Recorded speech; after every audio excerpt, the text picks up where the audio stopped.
Vamos saudar desde já o nosso convidado desta noite, Paulo Moraes. Boa noite, bem-vindo. Muito boa noite, muito obrigado pelo vosso convite. Estou aqui com muito gosto, não é a primeira vez. Pois não. Eu quero dizer que sou repetente, mas que isso não seja sentido que não passei da primeira vez. Exatamente. Falámos muito de corrupção da outra vez, não sei se vamos falar da mesma coisa. Provavelmente, não é? Provavelmente porque a corrupção tem-se vindo a agravar, quer dizer, em Portugal, enfim, que é o que mais nos preocupa. O problema da corrupção não é apenas um problema nacional, mas em Portugal a economia está cada vez mais capturada por um conjunto de interesses económicos e a classe política está cada vez mais submissa aos grandes grupos económicos. Então, com a ganância de um conjunto de empresários que querem sugar tudo e todos, que com essa ganância, a par de uma submissão crescente da classe política, que é muito, quer a nível local, mas sobretudo a nível nacional, enfim, é aí que a maior dimensão se sente por todos, o que é facto é que nós sentimos amargamente os efeitos. Nós temos hoje em Portugal, apesar de tudo, algumas zonas da atividade económica que têm crescido, nomeadamente o turismo, e não só, e outras, a área dos vinhos, enfim, há algumas áreas de excelência, mas o crescimento económico ainda não é uma regra, e grande parte desse crescimento é inibido justamente pelos fatores de mau funcionamento da administração, de desperdício e de corrupção, porque sempre que há algum novo investimento, uma parte significativa desse investimento vai ficar ou no vereador da Câmara que quer um pequeno naco do negócio, ou em alguém na Direção-Geral A ou B, ou no Ministério, ou no Parlamento, ou seja, muito do dinheiro que deveria ser investido para a atividade económica acaba a ficar no circuito da corrupção, que é, como digo, cada vez mais crescente e tanto maior quanto maior a ligação entre os políticos e os empresários. Nós, se olharmos para a história de Portugal dos últimos 25 ou 30 anos, vemos que há todo um conjunto de políticos, em particular dos mais partidos, PS, PSD, CDS, daqueles que têm estado na área da governação, que ora são políticos, ora são comentadores televisivos, ora são empresários, ora são administradores, e os exemplos são imensos. Nós hoje, se formos aos conselhos de administração da banca, das maiores empresas portuguesas, vamos encontrar grandes gestores, pessoas que andaram a estudar em grandes universidades internacionais ou portuguesas de gestão. Não, vamos encontrar essencialmente a presidentes e administradores de bancos, a presidentes e administradores de grandes empresas, ex-ministros, ex-deputados, e inclusivamente alguns ora passam de ministros para empresários, ora de empresários para ministros. É aquele fenómeno muito perverso dança das cadeiras, das portas giratórias. Sim, e naturalmente quem passa do governo para as empresas, das empresas para os escritórios de advogados, os escritórios de advogados para o Parlamento, o que é que defende em todo este circuito? Em primeiro lugar, defende o interesse dos grupos privados, porque todas essas pessoas, bastará olhar para a vida que fazem, para as casas que têm, para os carros que adquirem, e vê-se claramente que o interesse deles é ganhar muito dinheiro à custa, no fundo, de quem? Do Estado português e dos nossos impostos. E são esses grupos económicos que estão por detrás desta pouca vergonha que são as PPPs rodoviárias, que o Paulo Moraes agora anda tão empenhado em derrotar como é esse slogan que adotou? São, claramente, tem razão na sua questão, e as pessoas não têm noção de quanto é que os portugueses perdem todos os dias, cada minuto, cada hora que passa, a quantidade de dinheiro que é, digamos, sangrado. Pode dar assim um número. Por dia, estamos a gastar quanto a mais? Por dia, por mês? A mais, em cada dia que passa são 3 milhões de euros que o Estado português está a deitar aos bolsos dos essa é a sua área, são os números. O senhor é matemática, é professor de matemática. Pois, essa é a minha angústia, é ver as contas antes, se calhar, dos outros. Área. E o senhor tem feito muito bem as contas, tem-as apresentado em tudo quanto é sítio.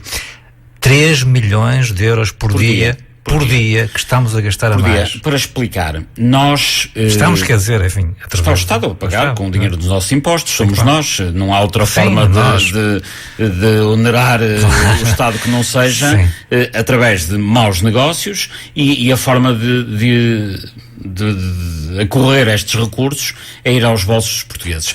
Deixe-me dar-lhe só 3 ou 4 números. as parcerias público-privadas rodoviárias, aquilo que era antigamente conhecido como SCUTs, deixaram de ser SCUTs, começaram a ser pagas, mas as parcerias público-privadas rodoviárias valem, segundo números internacionais, que são fornecidos pelo Eurostat, que é o organismo de estatística da União Europeia. Portanto, o valor atualizado líquido dos investimentos, é assim a expressão correta, é de 5,5 mil milhões de euros. Ora, por estes 5,5 mil milhões de euros, que é o valor patrimonial que valem as ex-SCUT. Por este dinheiro, o Estado português prevê pagar nos próximos anos, nos próximos 17 anos aproximadamente, qualquer coisa como 18 mil milhões de euros. Ou seja, por algo que vale 5,5, o Estado português prevê pagar 18 mil milhões. Isto só é possível porque as PPPs são efetivamente, como toda a gente diz, ruinosas. Isto só é possível porque têm taxas de rentabilidade de 14, 15, 16, 17%, que é algo que já não se usa em lado nenhum do mundo civilizado. Portanto, isto são taxas mais apropriadas para alguns países da África ou da América Latina. Na Europa, ninguém tem negócios que dão esta rentabilidade, a não ser, de facto, os detentores das parcerias público-privadas rodoviárias em Portugal. Ora bem, e quanto é que deveríamos efetivamente pagar? Devíamos pagar os 5,5 mil milhões que valem as PPPs, mais um juro adequado de 2 ou 3%, e já é demais. Ora, se o Estado português fizesse aquilo que lhe compete, que é resgatar as parcerias público-privadas, extinguir estes contratos. Quando diz resgatar, ou seja, vamos pôr isto numa linguagem mais simples para quem não está a escutar. Mas é assim. Resgatar, o Estado está a dizer que o Estado deveria ficar com as autoestradas, pagando, indemnizando os seus concessionários, indemnizando pelo seu justo valor. E qual é o justo valor? São os 5,5 mil milhões propostos pelo Eurostat. E os concessionários iriam ou aceitar, digamos, esta proposta? Teriam que aceitar, é inevitável. É o que está nos contratos. Está sempre previsto em qualquer contrato que haja uma possibilidade de resgate. Está previsto, aliás, nos contratos de concessão. Mas os termos segundo os quais, na minha opinião e na opinião de quem tem estado no apoio a esta iniciativa, o mecanismo que devemos utilizar é uma iniciativa legislativa de cidadãos. Mas já lá vou, deixe-me só concluir por sobre o raciocínio dos números. Estava eu a dizer que estamos a pagar por 5,5 mil milhões 18 mil milhões. Se o Estado fizesse hoje aquilo que se impõe, tomasse conta das autoestradas, indemnizando os concessionários, pagaria no final qualquer coisa, não como 5,5, mas 7 mil milhões. O que quer dizer que em todo este tempo estamos a perder 11 mil milhões. 11 mil milhões. Quando diz 7 qualquer coisa milhões, seria 5,5 mais uma taxa de juros adequada de 2 ou 3%, que é aquilo que é aceitável, não é taxas de rentabilidade de 14%. Ora bem, as contas estão todas feitas, está tudo feito, está tudo devidamente controlado, e o que acontece é que, ao perder este valor, ao longo de todos estes anos, 11 mil milhões, o Estado português está a abdicar de fazer muita coisa na área da saúde, na área da educação. Só para ter uma ideia, 11 mil milhões dá para construir 30 hospitais. De raiz, 11 mil milhões dá para fazer 2 mil escolas de qualidade de raiz. E qual é a razão que leva governantes, políticos, a permitir que o Estado português, num país com tantos pobres, com milhões de pobres, desperdice tanto dinheiro? Isso é o que eu lhe pergunto assim. E só para concluir, enfim, para também não estar a amassar os ouvintes com mais números, mas quando falamos em 11 mil milhões ao longo de 17 anos, estamos a falar só neste ano que está em curso, ou no próximo é equivalente, que o Estado português, que deveria pagar por este equipamento qualquer coisa como 340 milhões, está a pagar 1.500 milhões. Está a pagar 1.000 milhões a mais por ano.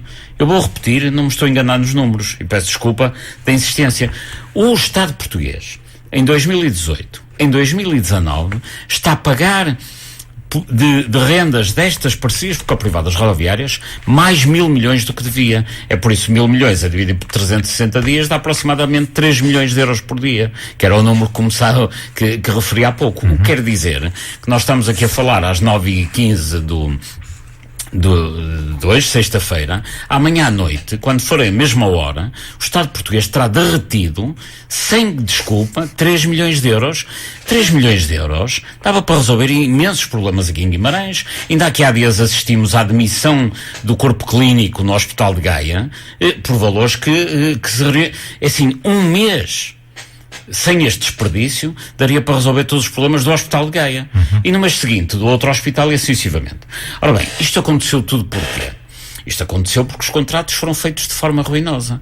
E agora eu gostava também de dar aqui esta nota, se me permite. Que as PPPs são ruinosas, a expressão PPPs ruinosas, enfim, que eu pronuncio inúmeras vezes, milhares de vezes, e não me cansarei de a pronunciar, mas não sou apenas eu que a pronuncio. Deputados do Bloco de Esquerda e dirigentes já pronunciaram, do Partido Comunista, parte do Partido Socialista, o próprio PSD, através da doutora Maria Luísa Albuquerque, que bem recentemente veio falar das PPPs ruinosas. Todos falam das PPPs ruinosas. Em 2012 constituiu-se uma comissão parlamentar eventual de inquérito à questão das PPPs, recordar-se-ão a alguns que nos ouvem, e essa comissão, no final, elaborou um relatório. Ora, no relatório que foi elaborado, dizia-se justamente que as PPPs são ruinosas e que deve eventualmente acabar-se com este modelo de negócio. E o que é que aconteceu? Este relatório foi publicado em 2013. Desde 2013, o Parlamento que aprovou um relatório que apresenta como saída deste verdadeiro pesadelo o resgate das PPPs, a extinção dos contratos, a eliminação deste tipo de rendas. O que é que esse Parlamento fez em 2013? Apesar de por pouco que isto se faça, não fez absolutamente nada. Porque, em boa verdade, quem deveria estar a desenvolver este trabalho não eram os cidadãos suportados pela Frente Cívica. Quem deveria estar a elaborar este trabalho eram os deputados. É para isso que lá estão. É que os deputados do Parlamento Português, desde 2013, nem tão pouco fizeram aquilo que eles próprios disseram que iam fazer. Mas, repare, também não é só o Parlamento que dizia que as PPPs são ruinosas. Relatórios sucessivos do Tribunal de Contas, desde 2001, 2002, desde que há PPPs em Portugal, têm vindo a dizer que as PPPs são ruinosas. Então, os vários partidos dizem que as PPPs são ruinosas. O Parlamento diz que as PPPs são ruinosas. O Tribunal de Contas diz que as PPPs são ruinosas. Não sei quantos atores da vida pública portuguesa gritam, alertam e falam desta matéria. E ninguém faz nada. Ainda nunca ouvi o Presidente da República manifestar-se. Não percebo. O Presidente da República tem tido sobre isto um silêncio verdadeiramente ensurdecedor, porque não se pronuncia sobre a matéria, que é uma das matérias fulcrais da vida pública portuguesa.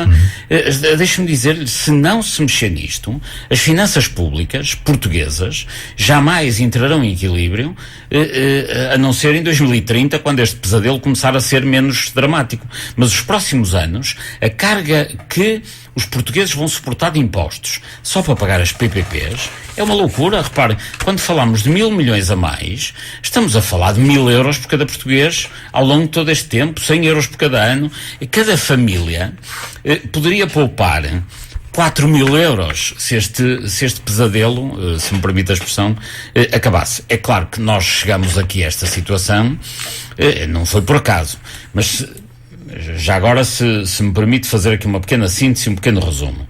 O que é que está hoje fundamentalmente em causa no futuro deste negócio em Portugal? É saber se o Estado português, por um património que vale 5,5 mil milhões de euros, vai pagar 5,5 mil milhões de euros mais um juro justo, ou seja, os 7 mil milhões, ou se vai permitir deixar-se, de alguma forma, violar nas suas contas e pagar 18 mil milhões. Esta é que é a questão que está em fundo e é isto que os deputados têm que decidir. Como os deputados não apresentaram qualquer proposta no sentido de resolver este problema, pois teve que ser a cidadania, a sociedade civil, através de um conjunto de personalidades, através do apoio de uma associação que é a Frente Cívica, que com muita honra presido, que vai promover, está a promover uma iniciativa legislativa de cidadãos e apresentará uma lei no Parlamento, mal tenha condições de o fazer. Nós estamos neste momento, digamos, a meio de um processo estimulante, mas também difícil de recolha de assinaturas, porque dá-se esta particularidade em Portugal, que é, para fazer um partido político são precisas 7.500 assinaturas, mas para apresentar uma lei são precisas 20 mil, 3 vezes mais. É algo que no plano da cidadania é inexplicável, mas enfim, é a lei que está em vigor. São obviamente alçapões e escolhas que se cria a cidadania. Portanto, embora a Constituição o defenda, embora haja muitos discursos inflamados na defesa de uma sociedade civil mais forte, o que é facto é que depois, na prática, a cidadania é difícil, mas também, enfim, também essas dificuldades só nos estimulam, e o que é facto é que nós vamos recolher o número de assinaturas necessário para fazer 3 partidos políticos apenas para apresentar uma lei no Parlamento. Mas falo-lemos, está na lei, iremos fazê-lo. Estamos mais ou menos neste momento a meio, Não sabia dessa. a meio da recolha de assinaturas. É tão simples, há aí vários partidos que se anunciam e quando recolhem 7.500 assinaturas podem chegar ao Tribunal Constitucional, estão constituídos como partidos. Para fazer uma única lei é preciso 3 vezes mais o número de assinaturas, mas enfim, também já sabíamos que assim seria quando iniciamos este processo. A adesão tem sido interessante, temos já milhares de assinaturas. Claro, muito bem, já lá vamos a essa proposta legislativa de cidadãos. Estamos a falar com o Paulo Moraes, da Frente Cívica. Estamos na primeira parte do nosso programa Café Duplo aqui na Rádio Santiago. Vamos fazer uma primeira pequena pausa. Há 2 formas de subscrever, é o termo exato. Portanto, quem são os subscritores de uma lei em Portugal? São ou grupos parlamentares, e enfim, não há, pelos vistos, partidos no Parlamento que queiram obviar este problema, ou então 20.000 subscritores individuais, portanto, cidadãos. Há 2 formas de o fazer. E todas elas, enfim, permita-se-me esta nota mais técnica, estão muito bem explicadas no site da Frente Cívica. Portanto, a Frente Cívica tem um site. Nós estamos a ser escutados provavelmente por muita gente que nem sequer usa a internet. Pois, naturalmente. Mas a Frente Cívica tem um site que as pessoas podem consultar. Em qualquer dos casos, tem um sub-item no site só relativo a esta campanha PPPs rodoviárias. E há 2 formas de assinar e de subscrever esta iniciativa legislativa. Uma é através da internet e outra é em folhas em papel. Nas folhas em papel temos feito recolhas sistemáticas, já recolhas de rua, recolhas que associados, simpatizantes fazem junto às suas famílias e fazem chegar por correio à nossa sede. Portanto, isso tem sido um processo que nos tem gerado milhares e milhares de assinaturas, que são folhas preenchidas, em que as pessoas colocam o seu nome, o número de cartão de cidadão, a data de nascimento. É necessário o número de eleitor, mas isso nós conseguimos, digamos, preencher a posteriori, e isto tem sido um sucesso. Depois há uma outra forma, que é através de uma plataforma da cidadania no Parlamento. É uma plataforma do próprio Parlamento, mas é uma plataforma que é lenta e que vai muitas vezes abaixo. Aliás, como normalmente tudo o que acontece no Parlamento é lento, também seria estranho que a plataforma do Parlamento fosse rápida. E, portanto, como no Parlamento tudo é lento, o site do Parlamento e a plataforma também é lenta, vai abaixo, penso que várias vezes, o que também não se explica muito bem com o Parlamento de um país desenvolvido da Europa tem uma plataforma que vai abaixo com tanta frequência, mas o que é facto é que os mais resistentes, os mais informados no plano, digamos, das tecnologias, conseguem ir assinando, e também já temos lá largas assinaturas. Enfim, da última vez que eu consultei o site seriam 1.600 e tal, e portanto é uma campanha que está a correr lentamente na plataforma do Parlamento e bem mais rapidamente através das folhas assinadas.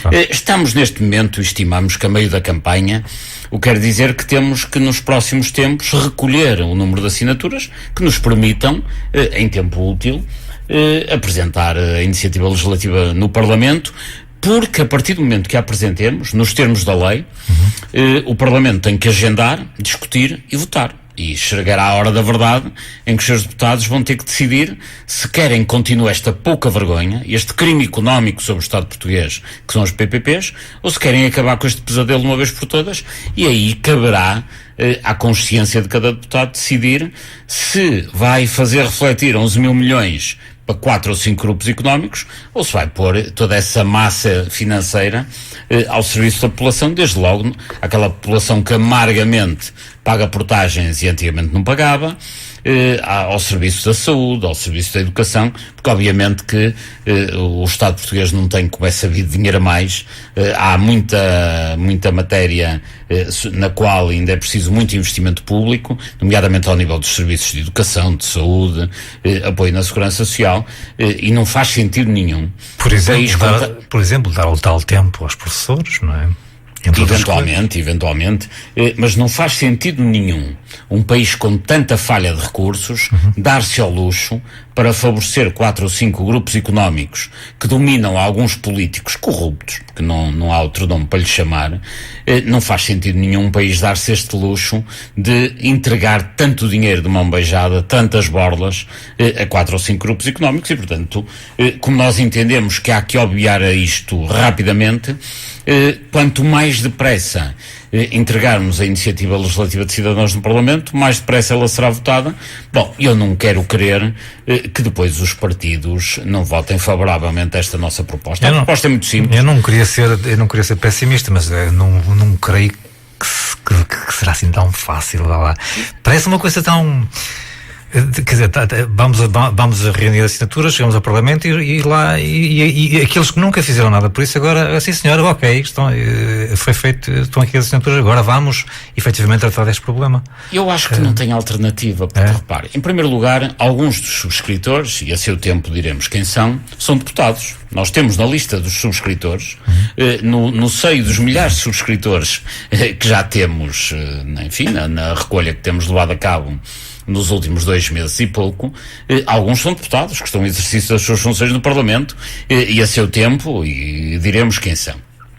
Além disso, eu recordo que ao longo dos anos o Partido Comunista, o Bloco de Esquerda, o PS, numa parte significativa dos seus dirigentes e deputados, o PSD, como dizia há pouco, muitos deles disseram que as PPPs são ruinosas.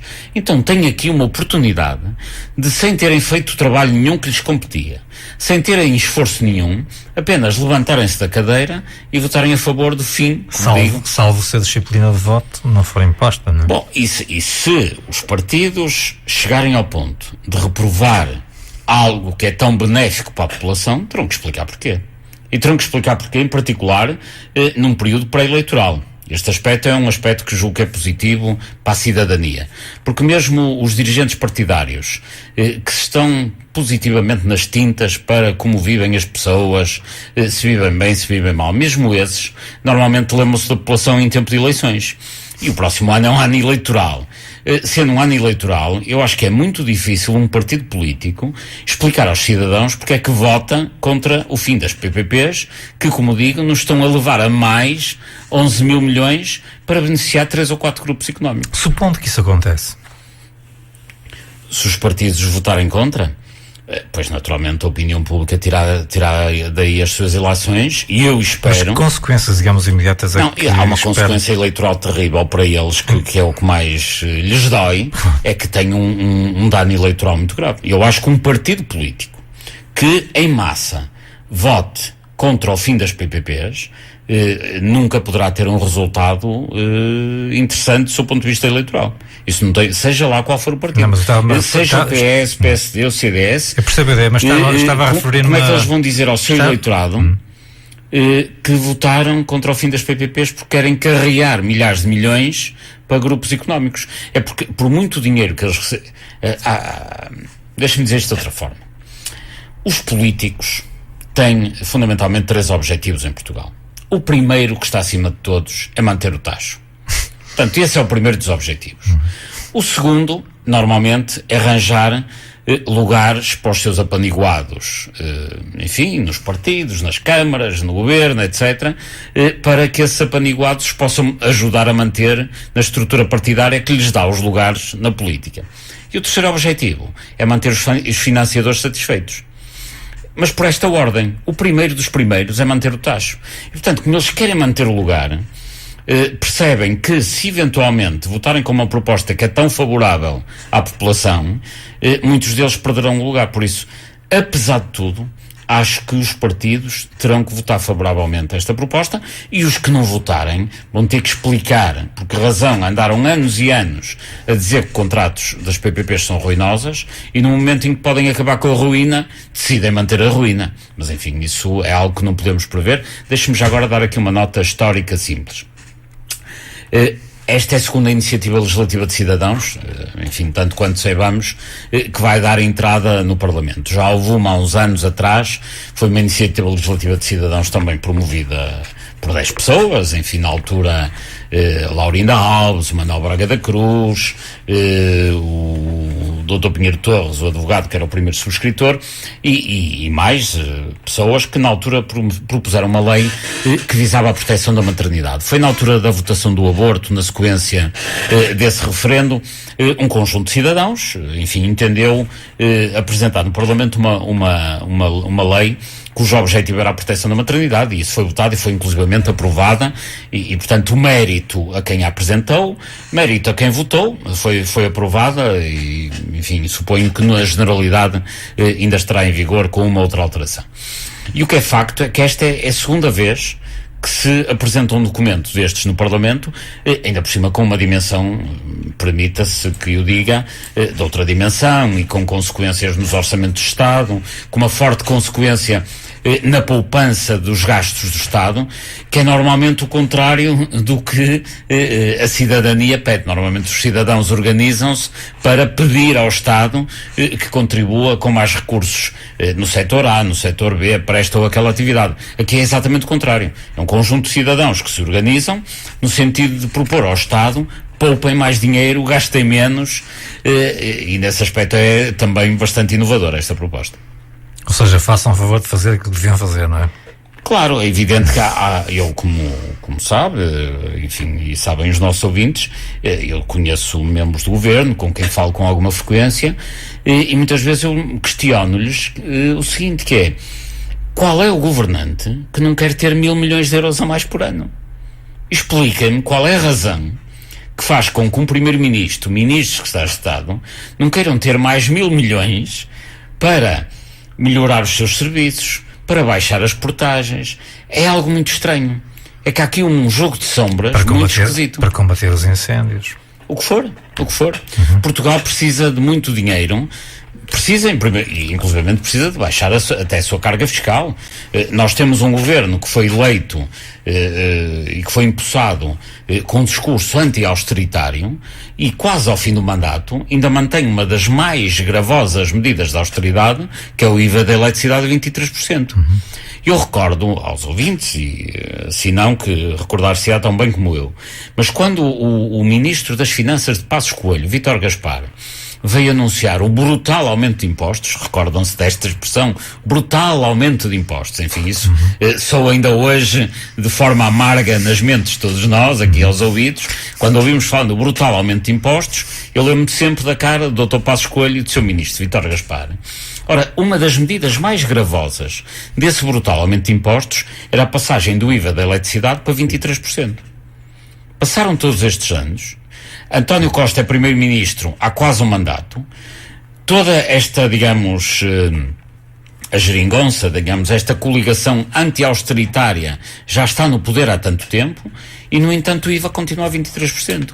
E o IVA a 23% é algo que penaliza muito, em particular os mais pobres e os mais idosos.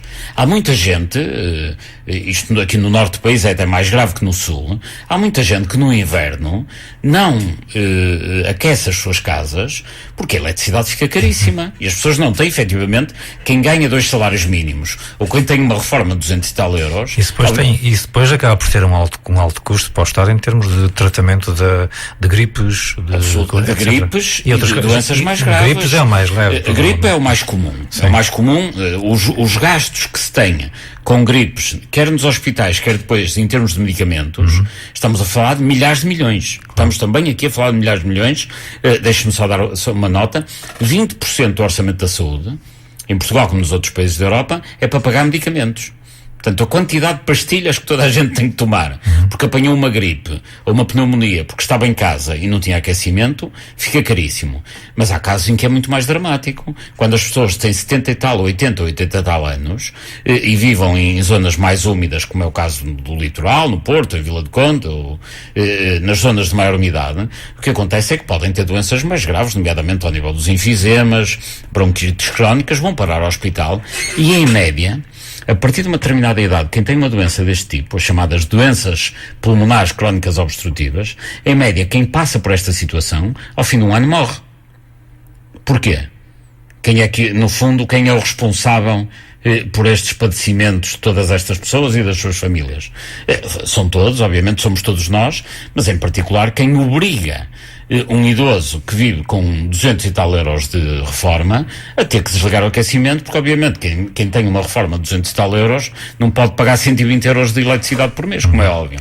E portanto, esta medida, é claro que a eletricidade não é apenas o IVA. Não ia resolver o problema também. Não é apenas o IVA, mas é uma ajuda. Mas iria ajudar, porque se o IVA passar de 23% para 6%, quer dizer que os cidadãos têm um desagravamento de cerca de 20% na sua fatura de eletricidade. E bastava, por exemplo, o gasóleo não estar tão caro, não ter uma carga de impostos tão grande, para, por exemplo, todo o nível de vida baixaria um pouco. Mas, absolutamente. Claro, porque os combustíveis estão na base, digamos, do processo económico. Absolutamente. Mas já vamos retomar a conversa hoje no programa Café Duplo da Santiago, convidado Paulo Moraes, de Frente Cívica, mais daqui a instantes no Café Duplo desta sexta-feira. Ora, há bocado estávamos a falar também relativamente a grupos de pessoas que se estão a organizar para recolher assinaturas. Vamos supor que estamos a ser escutados por algumas pessoas que até se estão a identificar com esta questão e que gostariam de, enfim, no fim da missa, por exemplo, que era uma boa opção. Digamos, vocês podiam contactar, digamos, os párocos das freguesias, digamos, no fim da missa, acho que era uma excelente ideia. Bem, no final da missa, enquanto passava, digamos, aquela travessazinha para a recolha das moedas, bem, podia passar um papel, as pessoas assinavam. Mas, à parte desta ironia, supondo que eventualmente podemos estar a ser escutados por alguém que possa estar também, digamos, a identificar-se com esta questão e que queira participar, o que é que essa pessoa terá que fazer para fazer, digamos, a recolher, mais não seja com os próprios elementos da família, com os vizinhos, porque são precisas 20 mil assinaturas e isto não andará pela metade ainda, não é? Absolutamente. Quem quiser ajudar, em primeiro lugar, a primeira ajuda é estudar o assunto, debater o assunto, trazer o assunto para a mesa de café. Essa é a maior ajuda. A maior ajuda que cada um de nós pode dar, cada um dos que nos ouve pode dar, é discutir o assunto no seu círculo de amigos, na roda do café, à mesa do jantar, porque nós não queremos 20 mil assinaturas de gente a crítica, claro. Não é isso, não queremos claques, não é esse o objetivo. O que nós queremos é que cada vez mais cidadãos portugueses, em primeiro lugar, saibam o que se passa. Primeiro, a objetividade dos números. Os números que tivemos aqui a falar, e que são, enfim, muitos e extensos, e não vou amassá-los com mais números, mas o que é facto é que todos estes números são muito objetivos e não mentem, não enganam. Portanto, o primeiro passo é as pessoas perceberem o que é que se está a passar. O segundo é perceberem porque é que se está a passar. E se concordarem que, de facto, este crime económico deve ser extinto, a ajuda melhor que nos podem dar é irem ao nosso site, frentecivica.com, imprimirem 2 ou 3 folhinhas, tirarem umas fotocópias, ou como acharem melhor, e recolherem junto dos seus amigos, enviarem pelo correio para a morada que aparece nas folhas. Essa folha terá que ser, digamos, obtida no site da Frente Cívica. Sim, não há outra forma de o fazer. Quer dizer, é evidente que se alguém tiver dificuldade pode nos contactar e nós mandamos, não é? Mas, enfim, com a tecnologia, se alguém eventualmente tiver dificuldade, bastará, nós temos um número de telefone para contacto e também poderemos enviar as folhas. Mas, enfim, hoje penso que toda a gente, de uma forma ou de outra, tem acesso a poder fazer essa impressão. Bom, e a partir daí, esta é a melhor ajuda. Nós tivemos uma fase de recolha na rua, houve muitas ações de recolha na rua, em particular no Porto e em Lisboa, mas não só, portanto, desde de norte a sul, até ao Algarve, até Faro e Olhão, houve equipas que andaram na rua a recolher assinaturas e houve, de facto, uma grande adesão e procura destas bancas que recolhiam assinaturas nas ruas. Mas o que as pessoas mais dizem sobre isto? As pessoas ficam boquiabertas. O Paulo Moraes tem andado aí pelo país. Eu próprio, claro que sim. Tem. Mas quer a mim próprio, quer às pessoas que normalmente acompanham estas recolhas e as conduzem, as pessoas ficam perplexas. Só não ficam completamente perplexas porque as PPPs rodoviárias são a bigarice, já toda a gente sabe. Já se fala de... Assim, penso que não há português nenhum que não tenha ouvido dizer que as PPPs são ruinosas, que as PPPs são uma vigarice. Aqui, digamos, a novidade que nós introduzimos aqui na discussão pública são os números. Explicamos, sim senhor, são uma vigarice, mas é uma vigarice que está a derreter, permita-se uma expressão, 11 mil milhões de euros. E que pode ser facilmente invertida, Exatamente. Digamos que a novidade que nós trouxemos ao espaço público é quantificar o valor da vigarice. E para além disso, dizer, e atenção que há solução. Está aqui a solução. E as pessoas, naturalmente, que já têm a percepção consciente ou pelo menos colocarmos uma batata quente, digamos. Absolutamente. As pessoas que já têm a percepção consciente ou inconsciente que isto é uma vigarice, ficam a saber qual é a dimensão. São os 3 milhões de euros por dia que estão a ser gastos a mais. São os 1.000 milhões por ano. São os 11 mil milhões ao longo do período. E as pessoas, perante estes números, enfim, ficam boquiabertas e assinam e ganham força, e alguns depois vão buscar as famílias, etc. E os milhares de assinaturas que temos até agora foram assim obtidas. Mas para responder à sua pergunta inicial, e aproveitando e agradecendo-lhe a pergunta e a oportunidade, quem seja adepto desta causa, quem queira acabar com este sofrimento, por favor, leia a proposta de lei que mais uma vez está no site, discuta com os seus colegas, com os seus amigos, com os seus familiares, e se estiver de alma e coração com essa nossa solução, imprima umas folhinhas e recolha as assinaturas que estiver à sua volta. E deixem-me dizer, porque naturalmente todos temos feitios diferentes, há pessoas mais extrovertidas, outras mais tímidas, e aqueles que, pelo seu feitio, forem mais tímidos, imprimam, mandem a sua assinatura, e se vier só deles, só a própria, já vale de per si. É claro, se tiverem capacidade de, à sua volta, juntar mais 5, 10, 20, 30 amigos, que sejam apoiantes desta nossa causa, tanto melhor.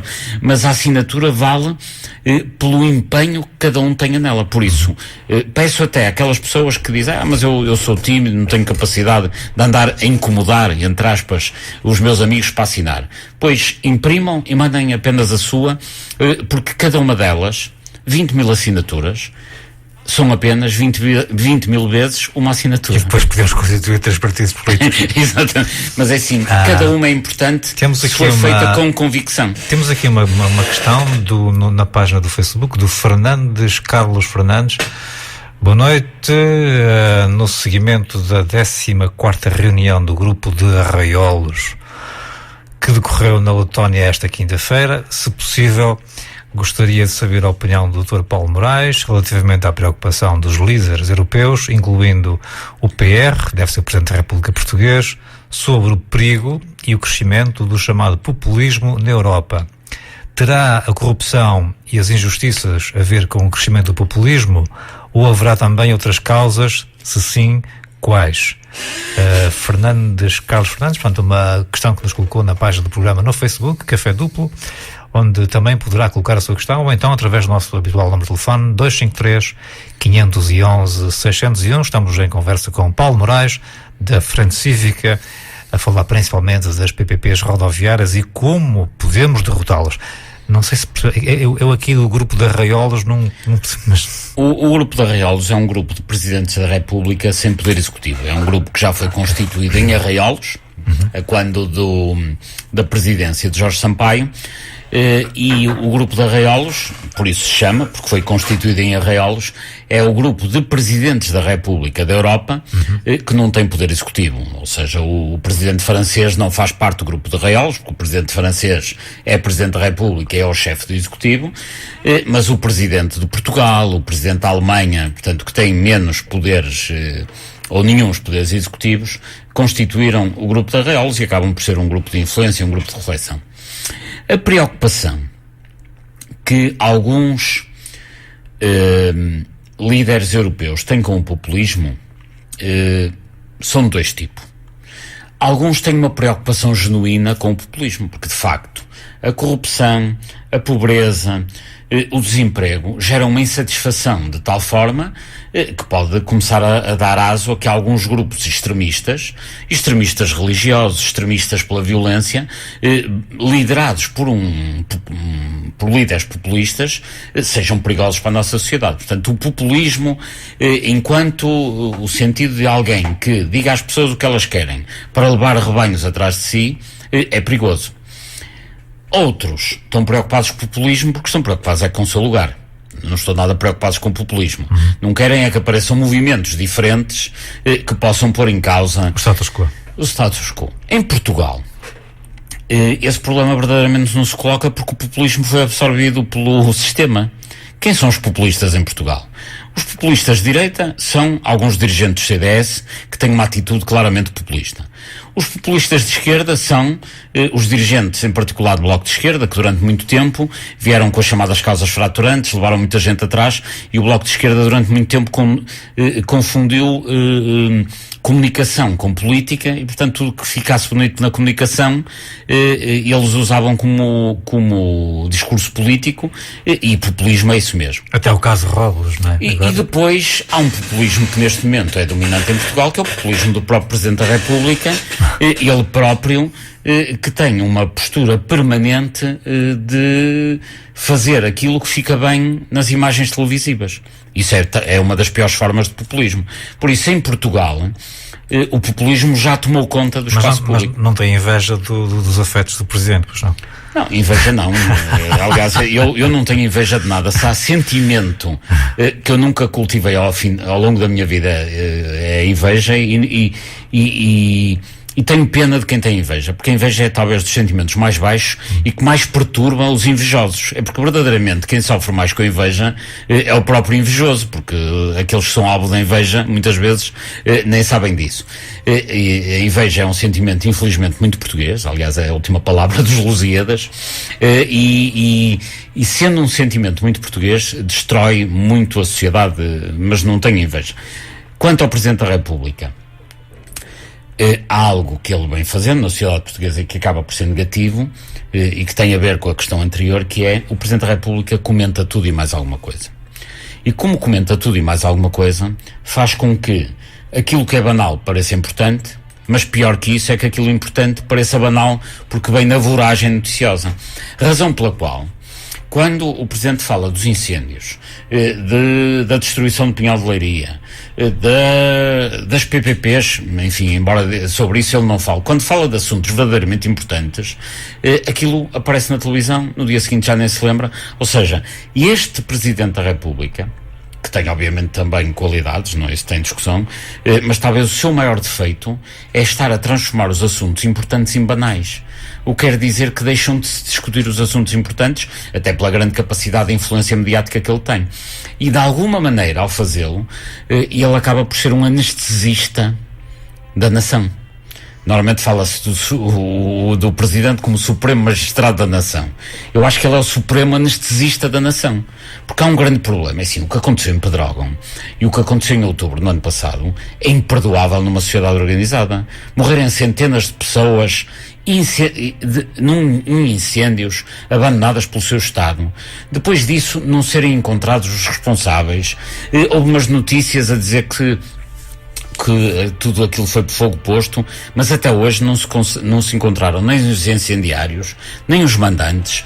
Destruiu-se o ambiente em zonas larguíssimas do país, não são encontrados os responsáveis. E vai mais uma vez a culpa morrer solteira. E depois disso tudo ainda há agora estes problemas de que tivemos recente conhecimento, que é a má utilização dos recursos que foram recolhidos por todos os portugueses para a solidariedade com as vítimas dos incêndios e acabaram por ser desviados. Pessoas que tinham barracos estão a utilizar o dinheiro como se fossem novas casas. Isso é inacreditável. Isso não é corrupção, não é? Não, isto é de uma degradação moral, porque as pessoas que fizeram isso... Nós vamos ter que terminar esta primeira parte do programa. Eu sei que está embalado. Eu não, como dizia alguém, não se esqueça do que vai dizer. Com certeza, é que tenho poucos segundos. O convidado desta noite, Paulo Moraes, no nosso programa Café Duplo, aqui na Rádio Santiago. Vamos para a habitual pausa das notícias das 10 horas e o habitual bloco comercial, porque estamos a gastar, segundo os números do Paulo Moraes, e números é a sua especialidade, o Estado está a gastar com as PPPs rodoviárias cerca de 3 milhões de euros por dia a mais, ou seja, poderiam ser poupados. Paulo Moraes, mais uma vez, boa noite. Cá estamos mais uma vez. E agradeço a sua vinda pessoalmente aqui aos nossos estúdios. É sempre mais agradável do que por Skype, como na maioria das vezes faço as minhas entrevistas e perde sempre alguma falha na comunicação. É sempre agradável ter aqui as pessoas em estudo, mas nem toda a gente pode vir. O Paulo Moraes não mora muito longe, mas está, mas que consegue cá estar e que é um prazer também recebê-lo por cá. Uma pergunta que está aqui na página do programa e os ouvintes podem entrar em contacto connosco se quiserem colocar alguma questão ao convidado Paulo Moraes através do telefone 253 511 601 e também pela página do Café Duplo no Facebook. Uma questão que já vinha desde a primeira parte, no final da primeira hora, no Café Duplo do Facebook, o ouvinte José Corta Fios. Boa noite, José. Primeiro, um grande abraço a esse senhor que é um grande homem na procura da verdade. Realmente é incompreensível esse monstro, entre aspas, criado por políticos. Eu pessoalmente não os quero como amigos deputados ou coisa do género. Não são pessoas credíveis. Hoje verdade, amanhã mentira. Mas indo mais longe, como diz o BS, suponho que será o Bloco de Esquerda, porque é que no meio de mais de 300 deputados que nada mais fazem do que olhar para o umbigo, nenhum ganha vergonha ou se olha ao espelho e pede a correção disto, a correção desta questão das PPPs rodoviárias? Ora, queria saudar o ouvinte e saudá-lo vivamente e agradecer as palavras simpáticas que me diz. E responder-lhe da seguinte forma: enfim, os deputados são 230 e efetivamente, como dizia já há pouco, alguns deles já subscreveram a iniciativa legislativa e, portanto, espero que esses, obviamente no fim, no mínimo, votem favoravelmente aquilo que subscreveram. Quer dizer, não me passa pela cabeça que fosse diferente. Agora, o facto, e o ouvinte tem toda a razão, José Corta Fios, este assunto tem andado arredado da discussão parlamentar. Tem andado arredado da discussão parlamentar e até, em boa verdade, de alguma discussão pública, nomeadamente algumas televisões que nem sequer abordam, algumas abordam, outras não. Fala-se mais do Eto Peira, do Benfica e por aí fora. Naturalmente, mas isso aí, enfim, é um problema de um espaço público quase deprimente, que é o espaço público português, e isso é uma outra discussão. Mas agora deixe-me dizer-lhe, estas contas que nós estamos aqui a apresentar são contas que, enfim, que foram elaboradas por alguns matemáticos, alguns meus colegas e ex-colegas matemáticos, inclusivamente aqui da Universidade do Minho, aqui de bem perto, e foram contas que não foram fáceis de fazer e fórmulas que não foram fáceis de analisar, mas que foram todas escalpelizadas e chegamos a estes números. Mas agora deixe-me dizer-lhe, estas contas são difíceis, mas não são de certeza tão difíceis de fazer como as contas de quem vive com a pensão de 200 e tal euros e tem de comer todos os dias. Ou como as contas de quem, e com 2 salários mínimos, tem que ter filhos a estudar no ensino superior. Mas aí nem há contas a fazer. Absolutamente. Não há dinheiro, não há contas. Embora eu faça muitas contas, até porque a minha atividade profissional tem a ver com isso, enfim, dou aulas de matemática e de estatística na universidade e seguramente que as nossas contas são difíceis, mas nunca são tão difíceis como as contas de quem vive na miséria. E convém não esquecer que em Portugal nós temos 10 milhões de residentes e temos 2 milhões de pobres. O que é um pobre tecnicamente em Portugal? É alguém que vive com menos de 411 euros per capita mês, e eu imagino que é uma família com 4 pessoas a viver com 1.600 euros e menos, e já não falo das pensões de miséria de 200 e tal euros. Mas além destes 2 milhões, há mais cerca de 2 milhões e 400 mil que só não são pobres porque têm qualquer subsídio social. Rendimento social de inserção, complemento solidário de idosos, uma cantina social, enfim, ou outro. O que quer dizer que 4 milhões e tal de portugueses, ou seja, metade da população, vive sem autonomia financeira. E, naturalmente, as pessoas que não têm autonomia financeira não têm também capacidade de intervenção social e muito menos possibilidade de participação cívica, e compreendo que quem ande com problemas, digamos, desta dimensão, não tenha muito tempo para pensar em parcerias público-privadas rodoviárias, que é um tema distante de quem tem estas dificuldades. Mas o que eu gostava de pedir a essas pessoas é que pensem que, de facto, muitos deles são pobres exatamente porque o dinheiro que lhes pertence está a ser canalizado para estes negócios e outros, porque, infelizmente, as parcerias público-privadas rodoviárias não são um único crime económico cometido sobre o Estado português. Há mais aumentos de capital na banca que são feitos permanentemente. Neste ano de 2018, 800 milhões de euros vão ser canalizados para o Fundo de Resolução por causa da cisão do BES em BES e Novo Banco em 2014, ou seja, todos os anos os portugueses andam a pagar milhares de milhões de euros para pagar, digamos, estas moscambilhas e estes casos de corrupção.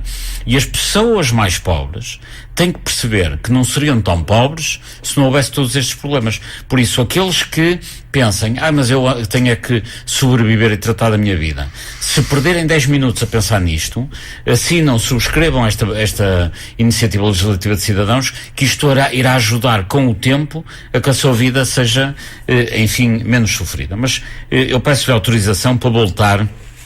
Quando veio aqui o sinal do horário, eu fiquei quase a meio de uma frase, quase com a boca aberta, e há uma nota que eu gostava de dar e que tem a ver com o estado a que chegou a vida pública em Portugal, que é, no meu ponto de vista, muito deprimente.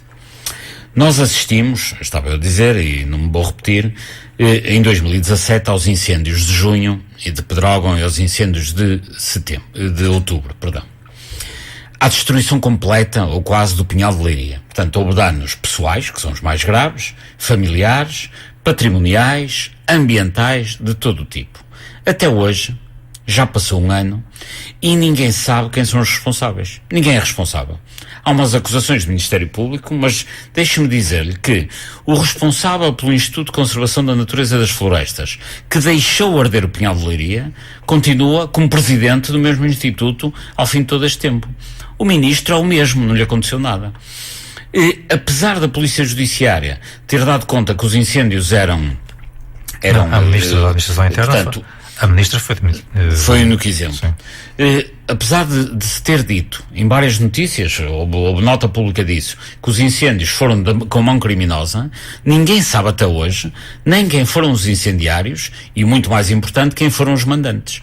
E a classe política, naturalmente com o Presidente da República à cabeça, de que era o que falávamos, falam disto, fazem os discursos e anestesiam toda a população, e ninguém quer saber o que se passa em mais. Mesmo com, que era exatamente nesse ponto que eu estava quando veio o sinal horário, mesmo com os recursos que são provenientes da solidariedade dos portugueses. Milhões e milhões de euros foram canalizados para a Cáritas, para a União das Misericórdias, para o Fundo Revita, que é um fundo público, para as câmaras municipais, enfim, para todas estas entidades, e muitos deles foram claramente desviados. Daquilo que eu falava justamente é destes casos que vieram recentemente na televisão, em particular aquelas reportagens da jornalista Ana Leal na TVI, que mostrou que muita gente usou dinheiro que era destinado, dinheiro da solidariedade dos portugueses, destinado à reconstrução das suas primeiras habitações, para se aproveitarem disso e pegarem barracos em ruínas e fazerem boas casas à conta disso. Isto é de uma degradação moral de tal ordem que eu não recuso-me a viver num país assim. Eu não posso permitir que haja cidadãos que numa localidade de forma organizada estejam a enriquecer patrimonialmente à custa da morte dos seus vizinhos. Porque este dinheiro só foi para lá canalizado porque morreram dezenas de pessoas, mais de 100 pessoas, nos incêndios, e por essa via, tendo morrido tanta gente, os portugueses de forma abnegada e solidária canalizam recursos que depois outros portugueses vão aproveitar para enriquecer um bocadinho. Isto é de uma chique espertice inadmissível. Mas já agora deixe-me dizer, os desvios de fundos não existem apenas aqui.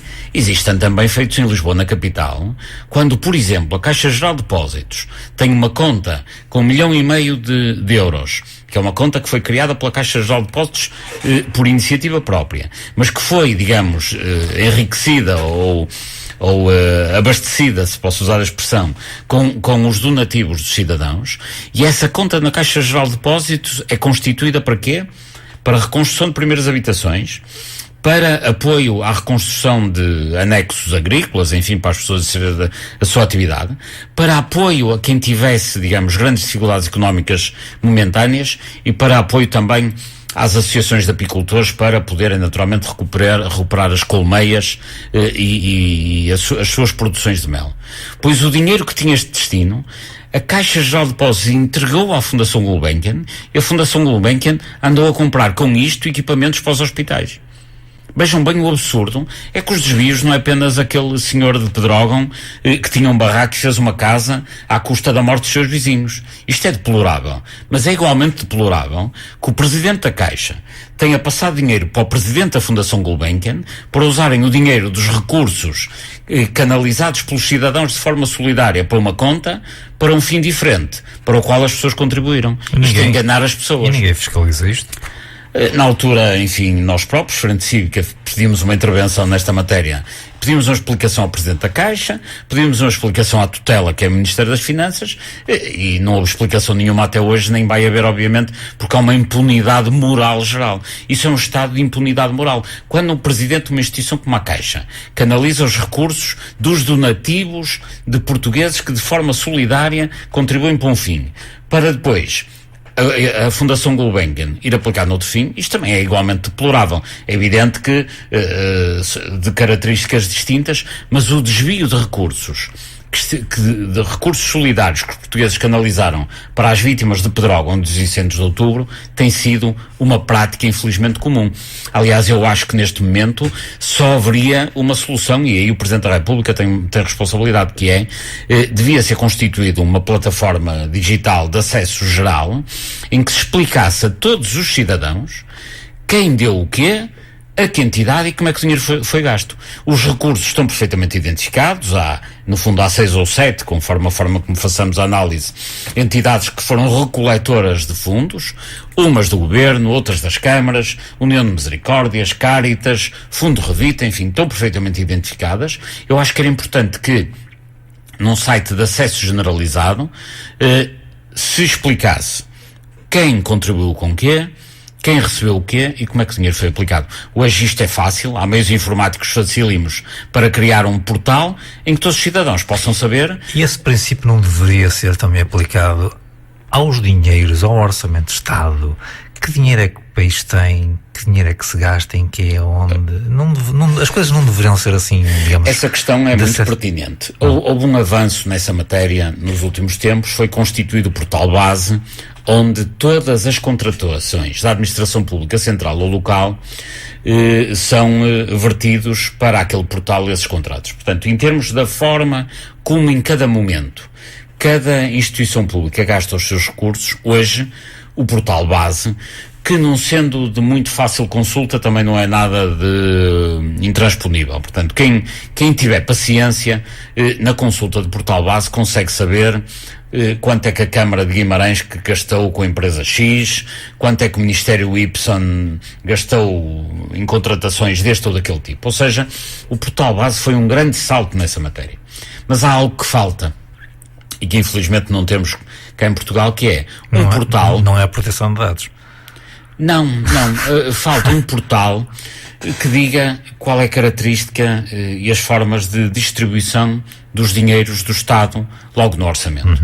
Na maioria dos países civilizados ocidentais, e estou a pensar no Canadá, nos Estados Unidos, Inglaterra, França, etc. Não, estou a falar por exemplo, quando se pediu ajuda, digamos, ao FMI, na altura do governo Sócrates, não é? Digamos, os portugueses deveriam estar a assistir a um gráfico qualquer e ter uma consulta tipo, sim senhora, justifica-se porque o Estado não tem dinheiro, e deveriam, digamos, ter tido essa percepção, tanto nesse como noutros momentos, vá lá. Mas agora com a internet, com tudo tão informatizado, quase toda a gente tem acesso à internet, pelo menos as novas gerações. Absolutamente. Quer dizer, as pessoas, o cidadão não deveria ter, na sua opinião também, digamos, este princípio que estava a falar, dos dinheiros que foram criados para ajudar as pessoas. Seria importante que, quando da apresentação do Orçamento de Estado, que vai ter lugar no próximo mês de outubro, portanto, nos termos constitucionais, em Portugal o Governo tem que apresentar o Orçamento até o dia 15 de outubro. O que quer dizer que no princípio de outubro o Orçamento irá ser apresentado no Parlamento. Nesse mesmo momento, devia ser apresentado à população, através de um site simples, que funcionasse como um Facebook, como um site normal de uma empresa, a estrutura de despesa e receita do Estado. Normalmente não é apresentado porquê? Porque eles não querem que se saiba no que vão gastar o dinheiro. E normalmente o que acontece é que é apresentado um conjunto de quadros, um livrinho que se chama o Relatório do Orçamento, que tem habitualmente 300 e tal páginas que quase ninguém consegue ler, impenetráveis. Penso que em Portugal haverá poucas dezenas de pessoas que leem esse documento, e eu tenho feito nos últimos anos, e na leitura desse documento impenetrável, vão-se percebendo de facto como é que é canalizado e mal o dinheiro dos portugueses. Só em 2018, que é o documento, enfim, o último documento desse tipo que eu analisei com colegas, em 2018, a despesa primária do Estado é de 60 e tal mil milhões de euros, enfim, não sei de cor. Mais de 10% foi gasto em despesas extraordinárias. Sendo que essas despesas extraordinárias são, por exemplo, questões que eu já referi aqui, que é 800 milhões para o Fundo de Resolução, 2 mil milhões para aumento de capitais de empresas públicas falidas e assim sucessivamente. Consultorias, parceiros. Os portugueses, na consultoria de parceiros é muito menos porque não representa estes milhares de milhões. Mas representa muito, naturalmente. Mas os portugueses não fazem ideia como é que é gasto o seu dinheiro. Bom, não fazem ideia que em 2017, por exemplo, toda a coleta de IRC, Imposto de Rendimento sobre Pessoas Coletivas, de todas as empresas de Portugal, valeu aproximadamente 5 mil milhões de euros. E todo esse dinheiro foi canalizado para o aumento de capital da Caixa Geral de Depósitos. Isto é um dos maiores escândalos que aconteceu em Portugal nos últimos anos e de que não tem sido nada de nota pública. É assim, há documentos da Caixa Geral de Depósitos, documentos internos, devidamente validados pelas entidades internas da Caixa, de novembro de 2016, a dizer que não é necessário um aumento de capital. Ou seja, em termos técnicos, que os ratios de solvabilidade estavam equilibrados. Novembro de 2016. Em 2017, num banco onde não era necessário aumento de capital, enterraram 5 mil milhões de euros. Alguém tem que explicar isto às pessoas. Aliás, o próprio Presidente da República disse, em final de 2016, que isto tinha que ser explicado às pessoas. Até hoje, envolvidos um ano e meio, mais de um ano e meio, alguém explicou alguma coisa? Ninguém. O que quer dizer que quem tenha analisado devidamente o orçamento de 2017 terá percebido que todo o IRC ia ser canalizado apenas para um banco que era a Caixa Geral de Depósitos. Isto para dizer o quê? Toda esta informação que eu estou aqui a trazer, e poderia trazer muita mais, e muita mais existe que eu também sequer não conheço, tem que ser explicada às pessoas. O que acontece, por exemplo, bom, eu vou falar do melhor exemplo de todos, que é um site, para aqueles que sejam interessados, que se chama usaspend.gov, que é dos Estados Unidos, naturalmente, que foi uma invenção do Barack Obama, ainda o Obama era senador. O que é que permite este site? Que quem o consulte, quem quiser pode ligar agora e tem acesso, fica a saber toda a estrutura de despesa e de receita da Administração Federal Americana. Ora, eu aqui sentado nesta cadeira em Guimarães, consigo saber tudo o que a Administração Federal Americana gasta, como gasta, quando gasta, a análise que é feita ao benefício socioeconómico daquele investimento. E não consigo saber quanto é que o Ministério da Cultura gasta no Museu X ou Y. Como é que isto é possível? Como é que é possível? É possível porque há uma completa opacidade orçamental. Um dos aspectos que é estritamente necessário em Portugal... Mas há o ditado de que os políticos têm os eleitores que merecem e vice-versa, os eleitores têm os políticos que merecem. Os portugueses merecem estes políticos?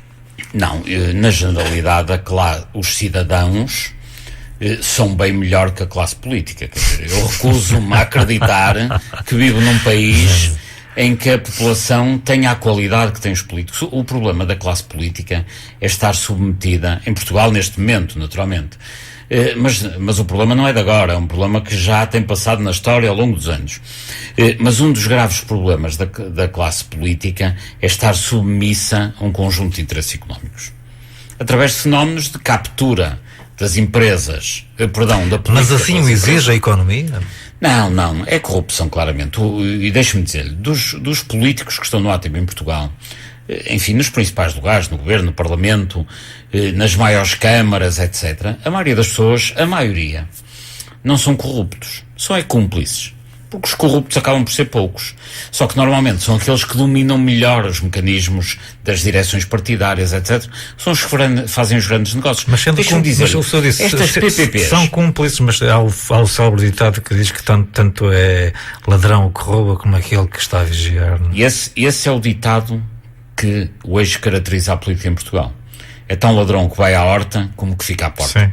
Veio com o ditado certo, que é, eu acho que na maioria das repartições públicas esse ditado devia ser afixado, que é, de facto, tanto rouba o que vai à horta como que fica à porta. E o que aconteceu? Por exemplo, nestes contratos das PPPs, de que já tanto aqui falou, eles foram aprovados no Parlamento. Em particular, a maioria da legislação nesta matéria foi aprovada em 2010 na era Sócrates e depois houve revisões de contrato que foram, digamos, aprovadas em 2013. Mas quando se faz, digamos, o grande dano nas PPPs é, por um lado, nos tempos de Cavaco Silva com o Ponte Vasco da Gama, bom, e depois mais tarde na era Sócrates. Embora todos são responsáveis na medida em que, uma vez que estes negócios ruinosos se têm mantido, tanto são responsáveis os que o fazem como aqueles que permitem a sua manutenção. Ora bem, em 2010, quando esta matéria é votada no Parlamento e é aprovada, a maioria dos deputados nem sabia o que estava a votar. Votou aquilo que a direção de bancada lhe mandou fazer. O que quer dizer que envolvidos... Mas isso é grave. É gravíssimo. Mas não se passa só em Portugal, porque é engraçado que eu há dias vi um documentário sobre nos Estados Unidos, lá, aqueles... Passa-se exatamente a mesma coisa. Eles não sabem... Não, passa-se quase... Quer dizer, quase. Há pelo menos alguns exemplos que foram mostrados nesse documentário, que é o célebre realizador John Moore, ou qualquer coisa do género. Sim. Há lá uma parte em que é feita uma entrevista e ele há um senhor que até é de raça negra, tira os óculos e my son, vou dizer uma coisa, a maioria de nós, das pessoas que está aqui a votar, elas não fazem a mínima ideia do que estão a votar. Isso... O que acabou de dizer fez-nos lembrar esse documentário. É verdade. E é grave isso, então, quer dizer, as pessoas estão a fazer números, estão a fazer presença e, quer dizer, não sabem o que é que estão a fazer. Isto é quase como irmos num autocarro e o condutor não sabe. Não é aceitável, até porque a democracia não é isto. A democracia claro, tem que ser algo com maior dignidade. Não deveria ser. Mas em Portugal, porque é que isso acontece? Dos 230 deputados, nestes casos de maior importância económica, ou seja, quando se vota as parcerias público-privadas, ou quando se vota o Código da Contratação Pública, ou quando se vota legislação de grande densidade económica, como seja a legislação do urbanismo, do ordenamento do território, da contratação pública, do ambiente, enfim, este tipo de legislação que tem grande importância económica, quer na vida dos privados, quer na relação dos privados com o Estado, as pessoas que decidem são muito poucas, são as pessoas da direção partidária. Os outros todos votam como lhes mandam. Porquê? Porque querem manter o lugar. Está o tacho.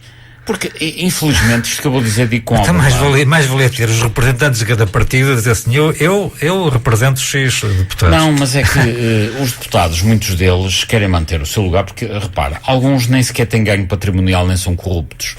Mas em Portugal, e no Parlamento Português neste momento, isto já acontece há mais de 20 anos, o que acontece é que aqueles deputados que estão em terceira, quarta, quinta fila, que nunca ninguém ouviu falar, que levantam-se quando os mandam, calam-se quando os mandam, eles depois vão às suas terras, às aldeias, às cidades e às vilas desse Portugal, e são um senhor deputado.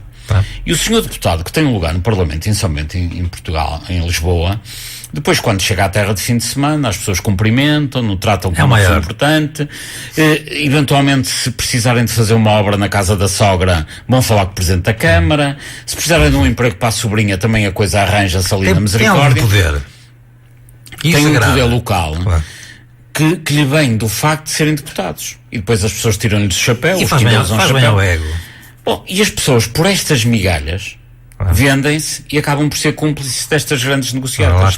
E quando chega a hora de votar, eles sabem que ou votam como a direção de bancada lhes manda votar, ou então vão perder o lugar no próximo mandato. E como querem manter estas benesses e depois uns bilhetes de borla para o futebol, etc, pronto, mantém-se nesta figura e vendem-se, como dizia já na Bíblia, por um prato de lentilhas.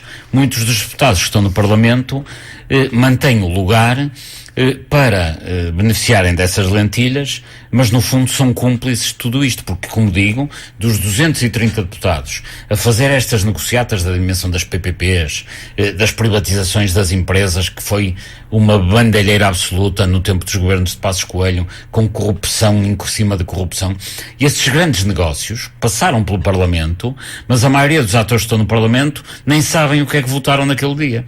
Querem manter o lugar e, portanto, são, de uma forma muito fiel, bons servidores do rebanho em que se integram. Peço desculpa da brutalidade. E querem manter-se à porta. Claro que sim. Temos vindo aqui a falar, sobretudo, da forma desta iniciativa legislativa de cidadãos para derrotar as PPPs, provavelmente já podemos voltar ao assunto. No entanto, Paulo Moraes, eu gostaria de saber, relativamente à Frente Cívica, qual é o ponto da situação, como é que está a associação, quem quiser fazer parte.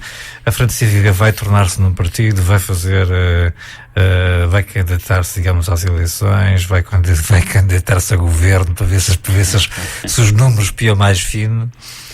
Como é que estamos? Agradeço-lhe a questão, que essa é uma reflexão e é uma pergunta que recorrentemente me fazem. A Frente Cívica é uma associação recentemente constituída, portanto tem, enfim, 1 ano e tal de vida, portanto ainda está a dar os primeiros passos, mas a Frente Cívica tem um objetivo central, que é participar na vida cívica de um país onde não há praticamente participação cívica. Portanto, digamos, estamos condenados ao sucesso porque a participação cívica é tão baixa que só pode melhorar, quer dizer, já não pode piorar. Nós já lá vamos. Eu pensei aqui uma chamada, vamos fazer esperar o que está ao telefone. Estou. Boa noite. Boa noite, Sr. Manuel Gomes, Sr. António Gomes, desculpe, e Paulo Moraes. Só um momentinho, deixo o Mano está com o Zé de Fones. Ok, já pode falar. Olha, aquilo que eu tenho a dizer é o seguinte, e eu estou muito de acordo com aquilo que o Sr. Paulo Moraes tem dito, e acompanhei o programa do princípio até agora, numa perspectiva a ver se entrava alguns ouvintes que lhe pusessem, não é, algumas colocações sobre o tema que está a ser falado na perspectiva relativamente à corrupção.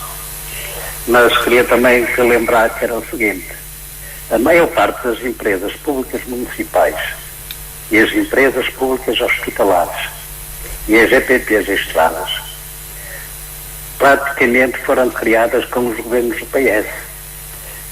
Porque eu digo isto? Porque quando foi aqui em Braga a criação da primeira empresa pública municipal, que foi uma empresa praticamente pioneira na criação de outras todas, e eu lutei contra elas. E na Assembleia Municipal, os deputados, isto estávamos em 96, mais ou menos, e eles criaram uns estatutos próprios na perspectiva de criar as empresas públicas municipais, e criaram os estatutos. Só que, uma vez que não havia lei das empresas públicas municipais, nem havia regulamentação de modo a que elas pudessem funcionar, automaticamente eu, como secretário e coordenador do sindicato, pedi à Câmara Municipal a fotocópia dos estatutos que foram aprovados na Assembleia Municipal, mandei para Lisboa, para o Secretário Nacional, na perspectiva de travar uma empresa pública que eles queriam criar sem haver sequer legalidade, ou seja, não havia lei sequer. E passado só 2 anos é que foi, no tempo do governo de António Guterres, com a lei 58/98, 18 de agosto, é que foi criada a primeira empresa pública municipal, que deu aso a que de outras câmaras municipais também criassem as suas empresas públicas municipais. E relativamente a essas matérias, a gente sabe que é o seguinte: quando as empresas públicas municipais declaram lucros, e como acontecia aqui em Braga, e isto saiu nos jornais, propriamente até por vereadores da Câmara, da oposição, que a Câmara Municipal, nas empresas municipais, se desse lucro, 80% era para os privados. Pronto, a Câmara Municipal de Braga tem uma empresa pública municipal, que é a AGER, que quando estava lá o Sr. Engenheiro Mesquita Machado, a empresa, ou seja, os privados tinham 80% do lucro, não é? E 20% era para a Câmara Municipal, quando, na perspectiva, a maioria do pessoal da Câmara Municipal estava em requisição de serviços na Câmara Municipal. Mas isto não tem nada a ver com corrupção, tem a ver com as empresas que foram criadas e que depois, quando a gente via que ela dava lucros, mas a dívida praticamente aumentava, não amortizava. E a gente ficava sempre com dúvidas se realmente, quer dizer, quando uma empresa dá lucro e não amortiza a dívida, praticamente a gente se desconfia sempre de muita coisa, não é? Olha, mas relativamente à corrupção é assim. Eu sei que há muita gente que, através de favores e essas coisas todas, eles muitas vezes é que incentiva a corrupção. Porquê? Porque os verdadeiros corruptos estão sempre à espera que alguém resolva os seus próprios problemas através desses favores. Porque se esses favores não forem criados nessas empresas e nas câmaras municipais, como aqui o senhor Paulo, não sei se é doutor, Paulo Moraes disse, e disse muito bem, porque a maioria das pessoas tem receio e tem medo de represálias, de denunciar muita corrupção que muitas vezes passa por eles. Porque eles, para receber qualquer favor, muitas vezes têm que o pagar. E para não estar mais, expor mais problemas, é isto. Eu estou inteiramente de acordo, faço das palavras deles como fossem minhas, numa perspectiva de angariar muitas assinaturas de combater a corrupção em Portugal, e basta-nos lembrar, não é, do engenheiro Sócrates, está a ver, que a justiça é lenta na resolução desses problemas, a dar exemplo a todos os nossos empresários e a todos aqueles que fazem corrupção. Só quando houver uma justiça que resolva os problemas com mais eficaz e com mais celeridade, é que as coisas andam para a frente. Porque muitas vezes combate-se a corrupção, chega aos tribunais e demora anos e anos, e quando acabam os prazos, a prescrição automaticamente fica tudo anulado. E as pessoas saem isentas de apanhar qualquer, não é, punição. Pronto, e é isso que eu tenho dito. E já disse muita coisa, Adelina, muita coisa acertada também, não é? Sim, também. Não, já subscreveu esta iniciativa legislativa de cidadãos ou está preparado para isso? Diga, não compreendi. Estava-lhe a perguntar se já subscreveu esta tal iniciativa legislativa de cidadãos que temos vindo aqui a falar. Não, mas eu vou procurar na net e também vou fazer amanhã a participação. Tem que buscar no Google Frente Cívica. E se tiver aqui os de casa também as fazem, cada um faz o seu. Aliás, pode preenchê-la na internet, mas... Exatamente. Sim. Muito obrigado por ter contactado. Mas realmente é assim, tudo que o Paulo Moraes tem dito é o que se passa no país, e o país está nessas condições, claro, e com uma dívida externa muito enorme, também se deve aos milhões, como ele diz, das EPPs que existem, que são 3 milhões por dia, que saem dos bolsos dos contribuintes, dos nossos. Pronto, tenha boa noite, e boa noite para o Sr. Paulo Moraes. Bom, muito boa noite. E felicito por isso. Agradeço a sua participação até à próxima. As palavras que nos traz. E trouxe aqui um conjunto de questões, uma das quais, enfim, penso que alguns dos ouvintes nem saberão o que é a AGER, e de facto a AGER é uma empresa municipal em Braga que trata das questões da água, e é uma questão e é um exemplo de um mau exemplo de gestão pública. Porquê? Nós assistimos em Portugal à concessão da água a muitos privados, acontece em Barcelos, enfim, em muitos locais a concessão da água tem sido, no fundo, mais um tipo de PPPs, de parcerias público-privadas, de caráter ruinoso. O que tem acontecido ao longo de Portugal, em muitos municípios, é que a água tem sido concessionada a privados, garantindo um conjunto de receita garantida, passa a redundância, aos privados. Isto aconteceu, o caso de Barcelos é paradigmático, enfim, não temos aqui tempo para falar disso, mas em Barcelos, em Passos Ferreira, na Figueira da Foz, há todo um conjunto de contratos que as câmaras fizeram, os municípios fizeram com privados, os privados passaram a ter a exploração de água e de saneamento num regime de parceria público-privada, mas com a garantia de rendas permanentes que correspondiam a consumos elevadíssimos de água. O que quer dizer que, em concelhos, como por exemplo aconteceu em Barcelos, o município garantia o pagamento de uma renda fixa de consumo de água, quer o consumo se fizesse, quer não se fizesse. O que quer dizer, quando não havia consumo, o município fazia indemnizações compensatórias. E depois há outros casos, como é o caso, por exemplo, da Figueira da Foz, em que, apesar dos consumos serem garantidos também, mas como os consumos estavam além do que estava previsto, então os lucros estavam para o privado. Ou seja, as concessões de água em Portugal são sempre más, porque ou os preços são muito caros e os munícipes pagam como utentes, ou então os preços são mais baratos, os munícipes acabam por pagar com os impostos. Acabamos por ter aí o princípio das PPPs também rodoviárias. Exatamente. É assim, as concessões de água são todas verdadeiramente ruinosas, porque os municípios, e em particular os munícipes, os cidadãos, perdem sempre, porque ou aquilo dá lucro porque a água é muito cara e estão a pagar enquanto consumidores, ou então a água não é assim tão cara e, como dá prejuízo, pagam enquanto munícipes. Estávamos a falar da frente cívica, interessante. Exatamente, mas só para dar aqui uma nota, a AGER, não sendo nada disto, é um caso em que, sendo uma empresa pública municipal, tem sócios privados, em particular uma empresa de grande influência naquela zona, que é a DST, e há um acordo parasocial que lhes garante uma determinada rentabilidade, ou seja, a empresa quer tenha lucros, quer tenha prejuízos, os privados têm sempre lucros. Isso aqui é um bom negócio. É um terceiro modelo também mau. Bom, só para dar uma nota a quem não conhecesse o que é o fenómeno da AGER e das empresas públicas ou privadas que tratam do fenómeno da água, mas isso seria uma outra conversa.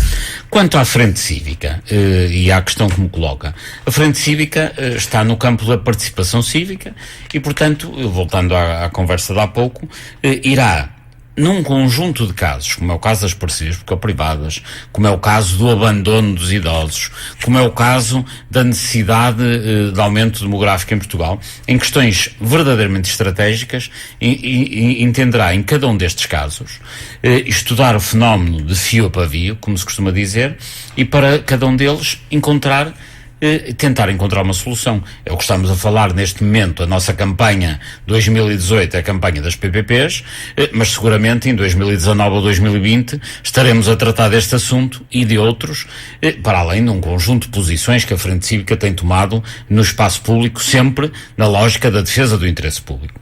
Mas vai a Frente Cívica constituir-se como um partido político? Não é isso que está pensado.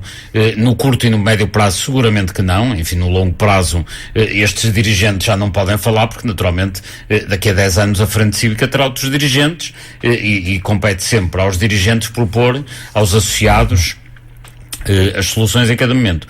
Mas no curto e no médio prazo, o que nós pretendemos é que, de fora do Parlamento, de fora da vida política tradicional, se consigam soluções para a defesa da população. De alguma maneira, a Frente Cívica gostava de ser um governo do povo, um governo feito a partir de fora na defesa do interesse público, e é isso que iremos tentar ser nos próximos tempos, sempre na lógica da participação cívica, porque uma democracia, para ser completa, tem que assentar num tripé constituído pela democracia representativa. Naturalmente, de X em X anos as pessoas devem escolher os seus representantes no Parlamento, nas câmaras, no Governo, nas juntas de freguesia, e este é um pilar fundamental de qualquer democracia.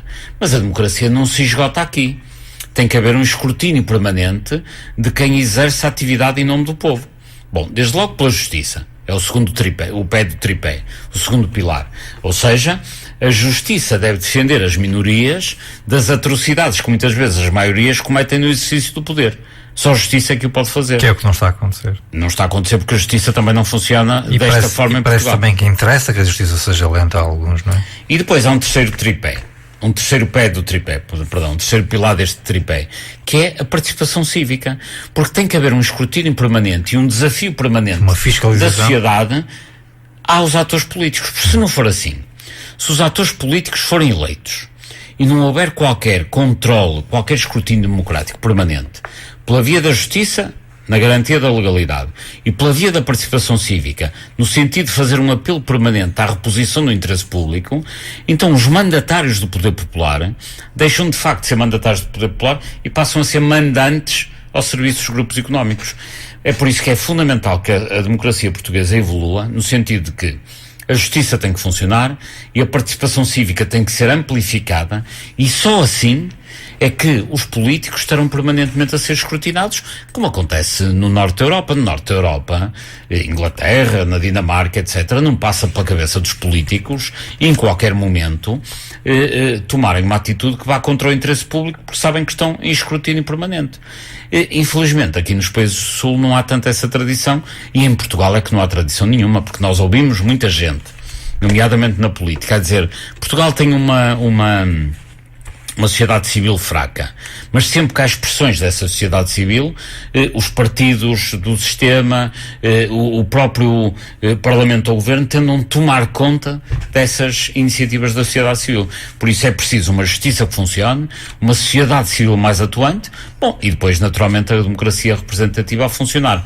O papel da frente cívica em todo este puzzle é fomentar uma maior participação cívica, e deixe-me dizer que há outras formas de participação cívica em Portugal com muita intervenção. Estou-me a lembrar de uma associação que ajudei a criar, que é Transparência e Integridade, que na área da denúncia e do estudo do fenómeno da corrupção tem uma excelente atividade. Estou-me a lembrar da Associação Portuguesa de Direito de Consumo, cujo presidente Mário Frota tem tido um papel notável na defesa dos consumidores. Estou-me a lembrar da Querco, ou seja, a vida cívica em Portugal não é um deserto absoluto, mas é, apesar de tudo, muito frágil, e a Frente Cívica, no plano mais macro-político, veio aqui tentar dar um contributo, como é, obviamente, exemplo, esta campanha para acabar com as PPPs. Muito bem, temos aqui de novo o ouvinte Carlos Fernandes, que, portanto, lá novamente, com os constantes escândalos a envolver partidos e políticos, desses mesmos partidos em desvios, em roubos, em crimes de corrupção, entre outros, e onde os mesmos nada fazem de concreto para combater a corrupção e muito menos querem mexer nas leis que lhes convém estarem como estão, para as tornar mais eficazes, quer no apanhar os corruptos, quer no julgar, quer no condenar, quer no penhorar dinheiro ou bens, quando isso se justifica. Gostaria de saber a opinião do Dr. Paulo Moraes sobre se está ou na altura de o povo português, em vez de estar sempre a votar nos mesmos partidos e políticos, começarem a votar em outros. Pois, como todos sabem, não existem só 5, 6 partidos em Portugal. Obrigado. Tem toda a razão, agradeço muito o comentário. Os portugueses que andam insatisfeitos devem votar em novas forças políticas.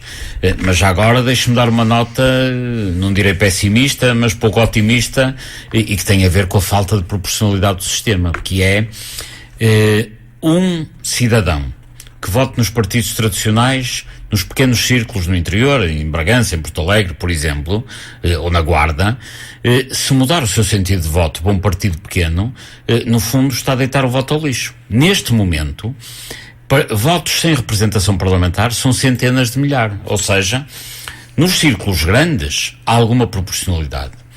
Braga, Porto, Lisboa, Setúbal, aí há proporcionalidade, razão pela qual, se eu votar num pequeno partido, esse partido vai ter representação parlamentar. Agora, o que acontece é que, por exemplo, no distrito de Vila Real, os deputados são sempre do PS e do PSD. No distrito de Porto Alegre, os deputados são sempre... Era necessário mexer na lei não é necessário, é necessário dar proporcionalidade. É necessário mexer, tem razão. Mas a República comentou, creio que esta semana, qualquer coisa sobre a lei eleitoral, que não é importante alterar, mas o importante é o que os políticos fazem. Mas tem que haver uma alteração à lei eleitoral que reponha a proporcionalidade, que está em falha. Foi, aliás, uma posição que a Frente Cívica tomou junto do provedor de justiça anterior. Vamos ter que arranjar mais 20 mil assinaturas para isso também? Eventualmente, vamos ver, mas o que acontece é que... Não se pode aproveitar a lei, usar as mesmas folhas. Sim. Além de criar 3 partidos também, ao mesmo tempo. Não, mas agora deixe-me dizer que é um aspecto importante e que nunca é discutido. O professor Marcelo Rebelo de Sousa discute o sistema eleitoral desde que eu me conheço. Eu próprio já fui um estudioso dessa matéria na minha vida académica e nos anos 90 já estudava esse assunto.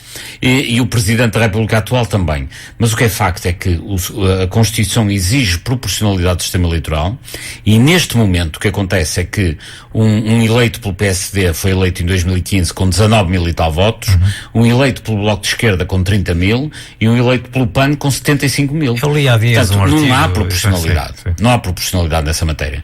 E por isso tem que se repor a proporcionalidade nos termos que a Constituição exige, mas enfim, já não temos tempo para abordar isso. Mas tem que haver uma revisão à lei eleitoral, porque o que é mais grave é que quem vote, por exemplo, no Partido Comunista em Bragança está permanentemente a deitar o seu voto ao lixo. Sabe quantos votos nas últimas eleições não deram origem a qualquer representação parlamentar? 500 mil. Em 5 milhões que votaram, 500 mmil cidadãos deitaram o seu voto ao lixo. Mais valia não terem ido. Absolutamente, porque é este caso do votante. Mas até nisso as pessoas acho que não estão, digamos... Não estão nada alertadas para esta matéria. Isto é um problema gravíssimo que tem que ser resolvido e de que a classe política foge, foge toda a força. Última questão, vai recandidatar-se a Presidente da República? É cedo, é assim, é muito cedo para fazer essa análise. Faltam muitos anos, quer dizer, e a política hoje é muito voraz com o mediatismo que tem, e por isso não posso antecipar o que vou fazer daqui a 3 anos. Mas deixe-me dizer-lhe, para não fugir à sua questão. 50 segundos. Em 10 segundos, não preciso de 50. Se a candidatura presidencial tivesse que se apresentar hoje, eu recandidatar-me-ia. Ou seja, se mantiverem as circunstâncias atuais de um Presidente da República que te fala de tudo e mais algumas coisas e anestesia os portugueses e que não cumpre a missão constitucional para a qual está incumbido, que de facto não o tem feito, e em particular sem combater aquele que é o fenómeno mais dramático da sociedade portuguesa, que é a corrupção, e portanto, como eu entendo que este Presidente não o faz, candidatar-me-ia se a eleição fosse daqui a 6 meses. Daqui a 3 anos é muito prematuro para me pronunciar. Muito bem, temos alguns segundos. Foi o convidado Paulo Moraes, a quem agradeço mais uma vez. Muito obrigado. Muito obrigado, eu. Não se esqueça, caro amigo ouvinte, de ir à internet, Frente Cívica, procurar, digamos, onde poderá subscrever esta iniciativa legislativa de cidadãos para derrotar as PPPs. Voltamos 2 a 8 dias. Já não há tempo para mais. O José Cortafias ainda fez aqui mais algum comentário, mas vai mais ou menos ao encontro da ideia e já expressa anteriormente. Obrigado a todos. Também ao Adelino que ligou de Braga. Bom fim de semana. Até 2 a 8 dias.